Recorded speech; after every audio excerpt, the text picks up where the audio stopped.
Before Vietnam, natatalo natin. Before Indonesia, every now and then natatalo natin. But ngayon kasi, malakas sila kasi they never stopped. They got the support that they needed. We can do that too.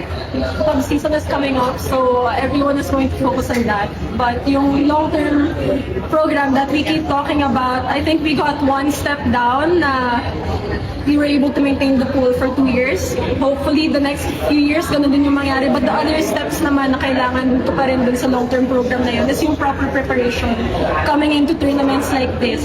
Like the SEA Games, you already know it comes every 2 years. Other Olympic year calendar tournaments, we know when it's gonna happen. So, hopefully nga, if we do want na makuha natin yung medal na to, na matagal na namin inaantay, matagal na natin lahat inaantay, we do have to prepare for things like this. And at the same time, kita naman natin lahat eh. Kahit sinong player na kunin para mag-represent ng bansa, gusto namin ibigay lahat. So why not bigyan natin yung support and yung tamang preparation para mabigay din natin sa players yung kailangan nila para maibigay yung medalya sa Pilipinas. Yes. Diba? Marami pa tayong pwedeng pagdaanan. Hindi lang dito titigil. Yung sinabi naman sa girls sa after matalo, parang heads up.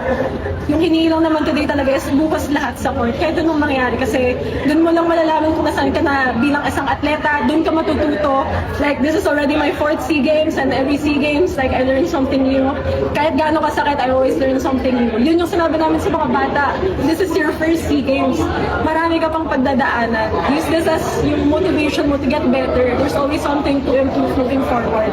But how can we get that improvement if we don't support it with the proper preparation and program? So, eto po, like, this is not just me speaking for me, this is me speaking for their batch, for the younger batch, for the next generation sa gustong pumasok sa ALAS. Men's, women's, and beach. Everyone, like, honestly, we've been talking about the same message ever since ALAS started last year. Actually, even ever since I came into the national team, different players have been talking about the same thing. I think it's about time that we heard them out there. Diba? So, hopefully, hindi naman kami titigil dito dahil lang natalo kami. Parang we will keep moving forward. Even if we're back in our own teams, university or club, we will train for a higher purpose. Lahat ng matutunan namin dito, ibabalik namin sa club namin. Kasi ganun tayo angat bilang Pilipinas eh. Philippine volleyball. That's what the other countries are doing. Before Vietnam, natatalo natin. Before Indonesia, every now and then natatalo natin. But ngayon kasi, malakas sila kasi they never stopped. They got the support that they needed. We can do that too. Okay, so yun lang po yung gusto namin. Yeah,